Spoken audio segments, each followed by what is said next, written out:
Comienza la noche bajo la dirección de Claudia Gurizati. Queridos televidentes de NTN 24, seguimos en Coral Gables, en Miami, llevándoles a ustedes toda la información de esta reunión número 75 de la Sociedad Interamericana de Prensa, que reúne a todos estos colegas del hemisferio para hablar de temas fundamentales de nuestra profesión. Nos centramos en los informes que tienen que ver con el estado de la libertad de prensa en cada uno de nuestros países, tema fundamental en este encuentro de los periodistas del hemisferio occidental. Escuchando el reporte de México aquí en esta reunión, sabemos que es uno de los puntos que más nos preocupa.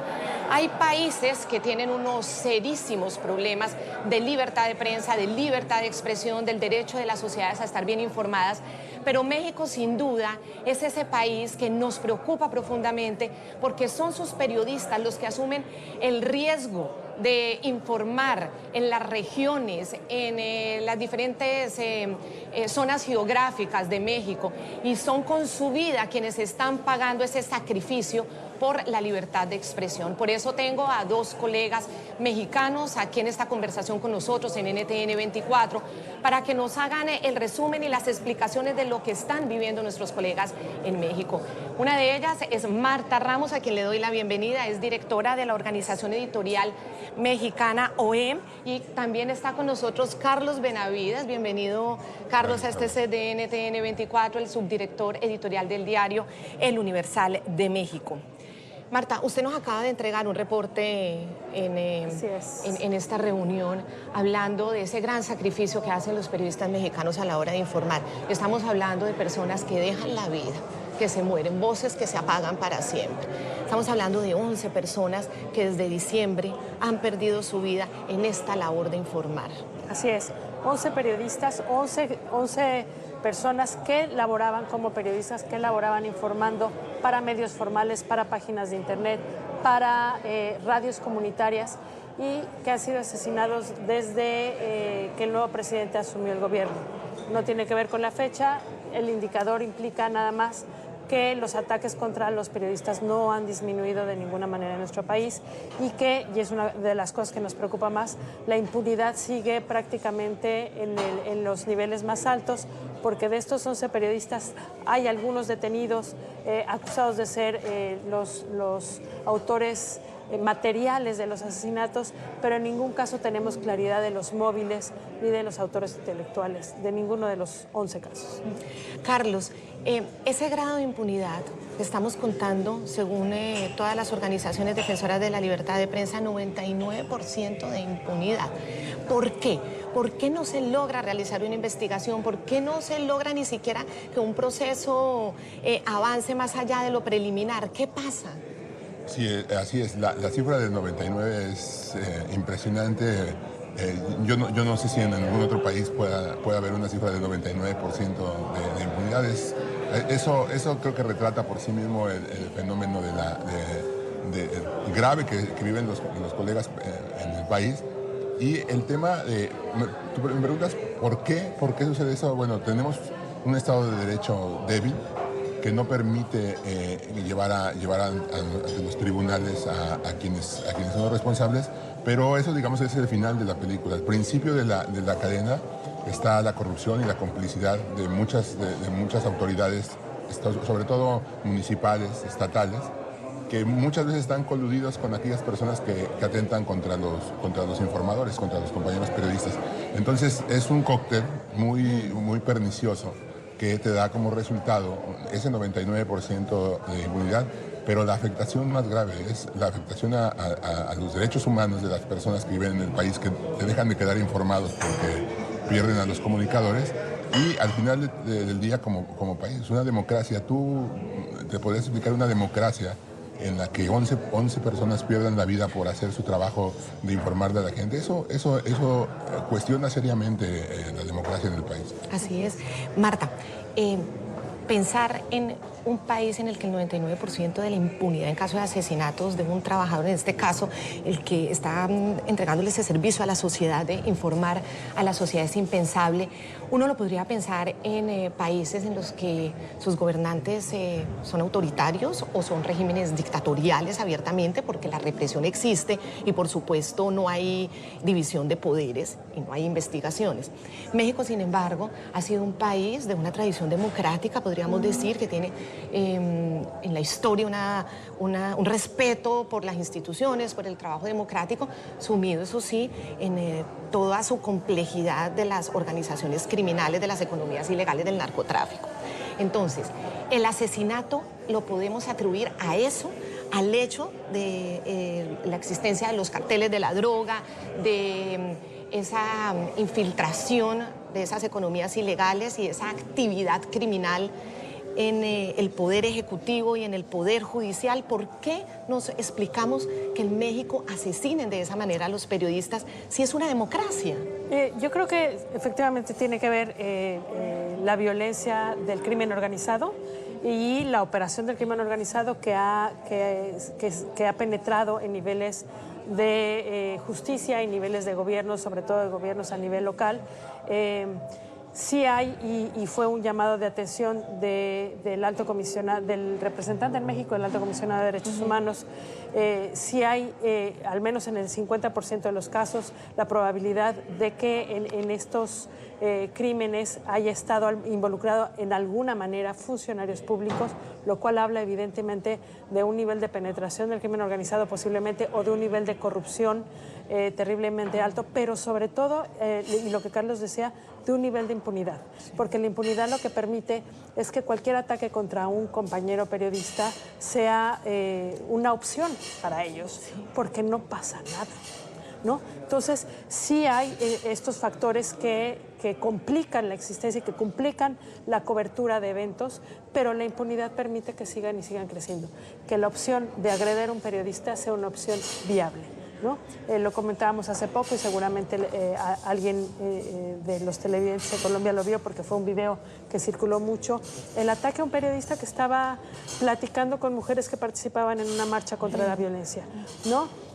Y fue un ataque que vino de la nada, de algún chico que pasaba por ahí, se ve que platica con alguien y dijeron, pues ahora es cuando, ¿no? Y lo derriban de una pedrada. ¿Por qué suceden cosas así? Pues porque se puede, ¿no?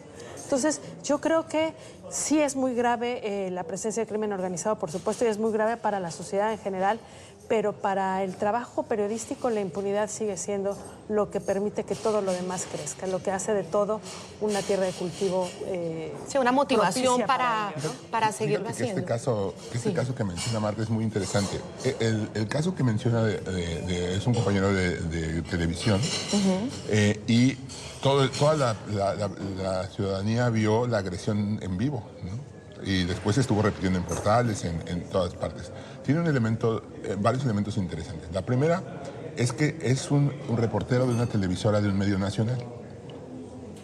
Y ¿sabes qué sucedió? Que a los pocos días sí detuvieron al agresor, porque empezaron a circular, todos los medios comenzamos a circular las fotos del tipo y por redes... ¿Se unieron? Nos unimos, sí. Y por redes la gente comenzó a decir, este señor o este joven vive en tal parte y tal.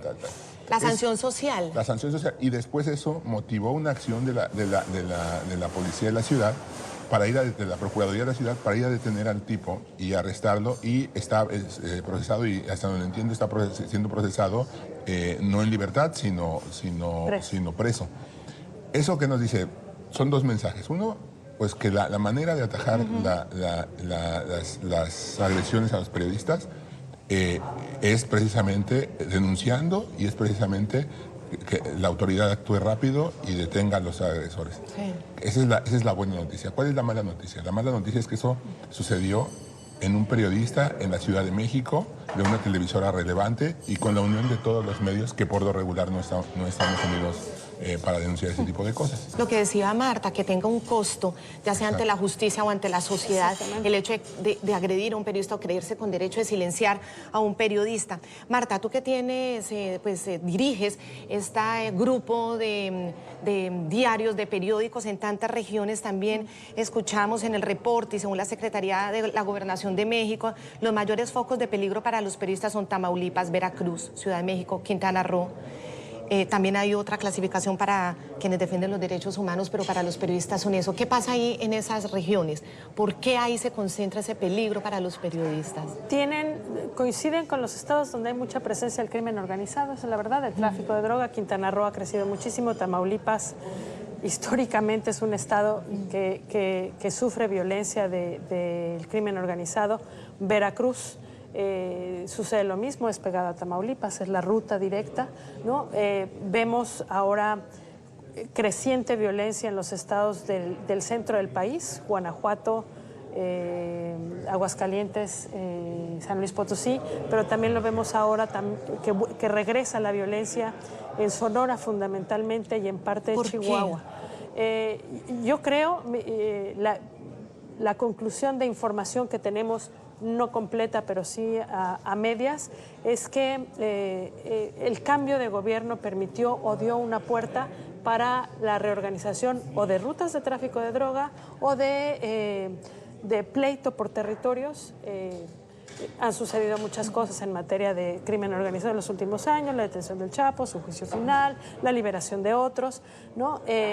Y se están reacomodando las bandas. No vemos, cuando menos públicamente, una estrategia real, específica para combatir el narcotráfico con la nueva administración, y a mí me parece que eso está permitiendo el crecimiento de violencia. Entonces, los estados que se mencionan tienen que ver con violencia del crimen organizado, vemos focos rojos de violencia del crimen organizado en otros, entonces seguramente los ataques contra periodistas van en ese sentido, son los lugares donde hay que estar y que hay que cubrir. ¿Y se puede combatir, Carlos? Es decir, ¿cuál sería la forma para seguir evitando que las organizaciones criminales se adueñen de los poderes locales? ¿Qué tendría que pasar en México para reversar esa tendencia o esa situación que se vive desde hace ya décadas, de que sea el narcotráfico el que se apodere de los gobiernos locales?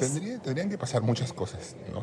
Tendrían que pasar muchas cosas, pero creo que lo que está más cerca de lo que nosotros hacemos es que los periodistas hagamos periodismo y denunciemos ese tipo de cosas y pongamos en la luz esas complicidades, pero es un círculo vicioso. Para hacer eso necesitamos seguridad. Necesitamos garantías para poder hacer ese trabajo.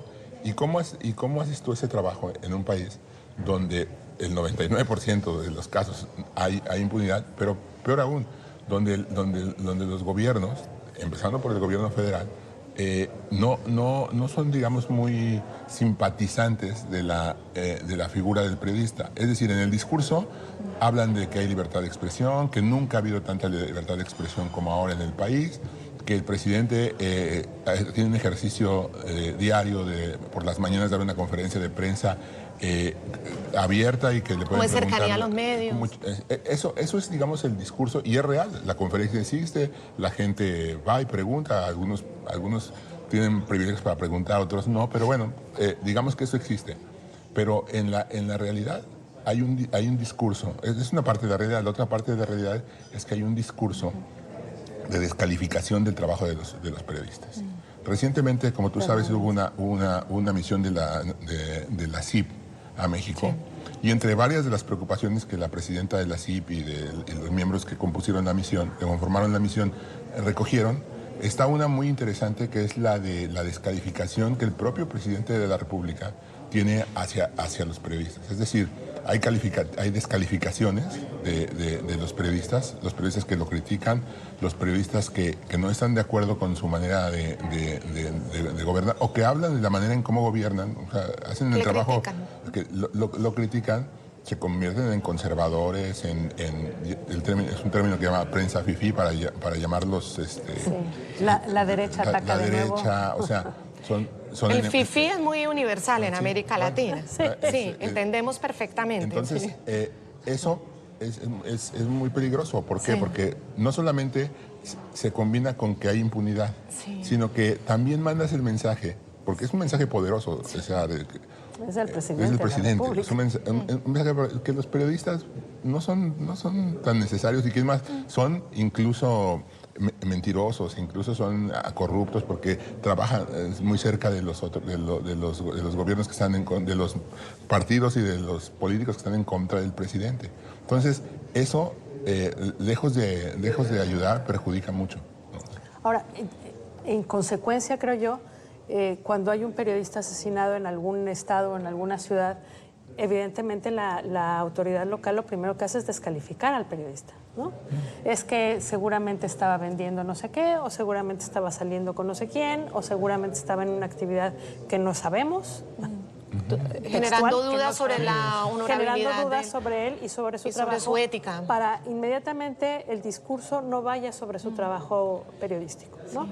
¿Podría ser o no? Pues sí, si tuviéramos investigaciones concluyentes te lo podríamos decir, pero tampoco las tenemos.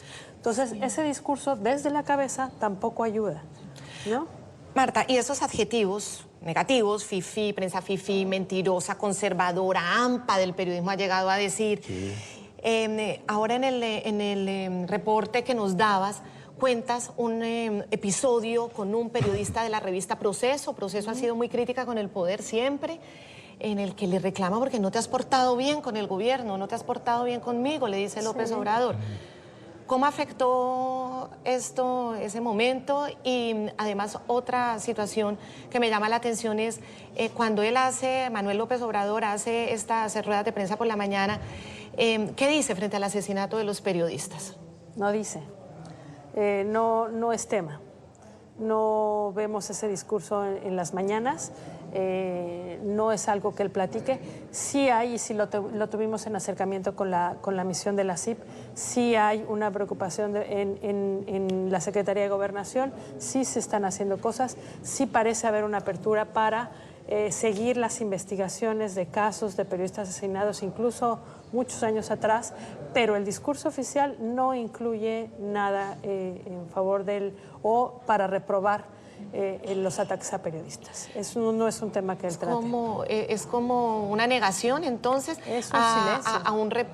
A reprochar el asesinato de un periodista para que la sociedad haga conciencia. Ahora, el asunto es, las conferencias en la mañana se tratan de marcar su agenda.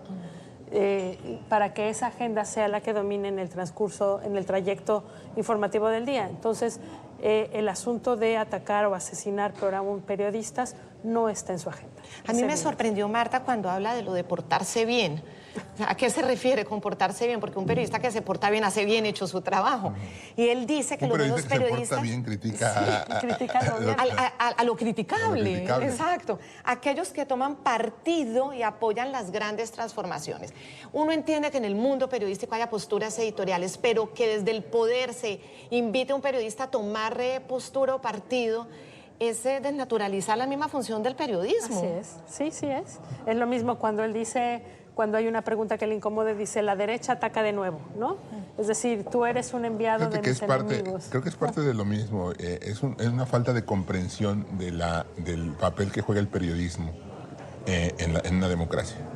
O sea, no creo que lo dimensionen como un problema de derechos humanos, de libertad de expresión, y como un ingrediente de la democracia. O sea, realmente está tan perdido ese concepto por el gobierno y por los gobiernos locales, que no alcanzan a comprender que incluso esos asesinatos de los periodistas son perjudiciales para ellos mismos, ¿no? Porque yo no creo que el presidente ni las autoridades anden matando por ahí periodistas. No, los que están matando son los criminales. Pero los periodistas ayudan a visualizar a funcionarios corruptos y podrían evitar que suceda eso que yo te decía hace rato, de que un día un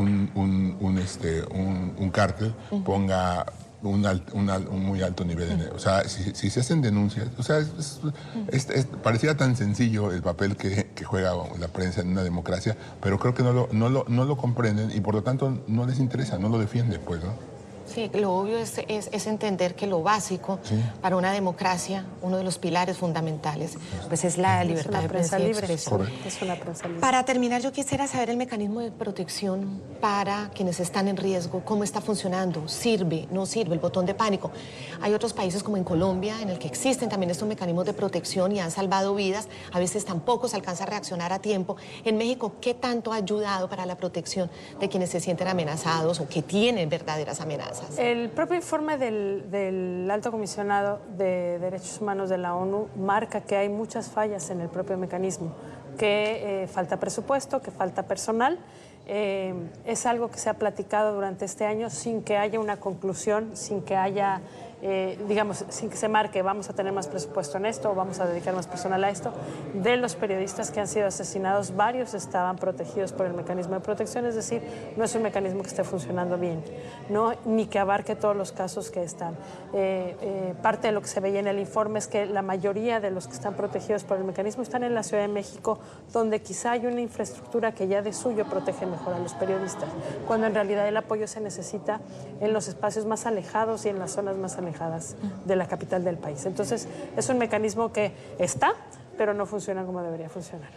Quiero agradecerle mucho a ustedes dos colegas de México, desearles lo mejor y seguir trabajando juntos para ver si algún día superamos este tema de la violencia en contra de los periodistas y de las organizaciones civiles. Marta Ramos, de la Organización Editorial Mexicana, y Carlos Benavides, subdirector editorial de El Universal de México. Muchísimas gracias por esta conversación. Muchas gracias a ustedes. Y en nombre de nuestros televidentes. Seguiremos informando sobre todas estas reflexiones que hacemos en el encuentro anual de la Sociedad Interamericana de Prensa.